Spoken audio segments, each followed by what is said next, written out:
Hey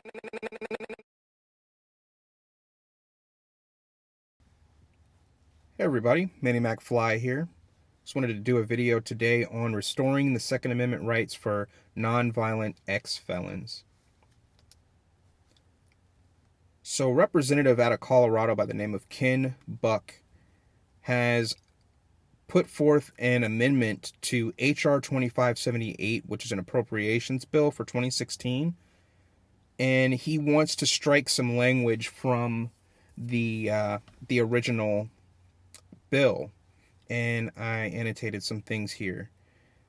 He spoke and he went over an experience he had with a constituent that scheduled some time with him and told him a story about how when he was a younger man, he wrote a rent check that was bad, it bounced, and he was then charged with a felony.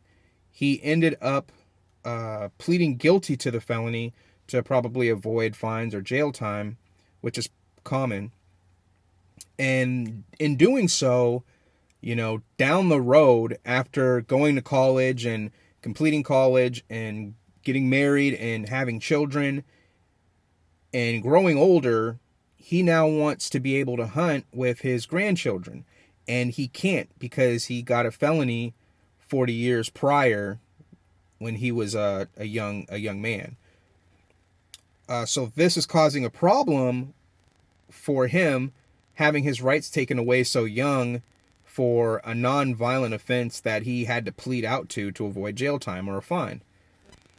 So Representative Buck decides to change the law through this amendment, through this bill for appropriations. And you can take a look at the highlighted portions there. It says that the ATF typically is allowed to accept applications for people to challenge felony convictions or challenge the loss of their right to the Second Amendment. They have since then blocked this so no one can actually challenge it any longer. This would change that. This would allow a person to actually challenge and submit an application to have them take a look at what's going on with you and determine if you are a violent person or not, and if you should have your rights restored. In the news media and on blogs, this is being reported as a reversal, so that people believe that you would actually be able to, any non-violent felon would magically receive their gun rights back, and this is just not true. The real deal with this is you would actually have to fill out an application to petition the ATF. They would then be able to do a background check on you and do whatever other kind of vetting that they would typically do for restoration of rights. And from there, they would make the decision. This is not a guarantee. You would still need to basically fill out an application and be then vetted to get those rights back. Upon reading through the amendment to this bill, I did discover something really interesting, and I also annotated that, and we'll scroll up here and take a look at it. Another representative by the name of Bradley Byrne out of Alabama actually put forth another amendment that I thought was really interesting. And instead of going with the extreme of ridding the country of the ATF, this amendment actually goes to a more reasonable level and says they want to limit the amount of funding that the ATF gets in order to basically put them on the correct path of operation.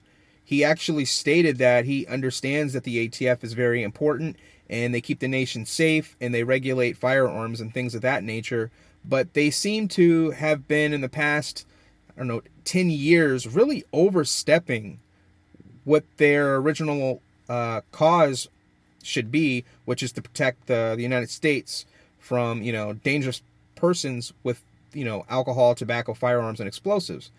And they kind of go on witch hunts now. So what he wants to do is he actually wants to cut their funding by $250 million. And then he goes on to list some reasons why he believes this is a good idea. and one of those reasons being the Fast and Furious gun trafficking program that has been in the news and you should know about. And he also gives some other examples of people being the target of these witch hunts, and even a disabled person being used by the ATF and then discarded once he was no longer needed. So I found that this amendment was actually a little bit more interesting than Ken Burns' amendment. So this is really interesting. What do you guys think about this?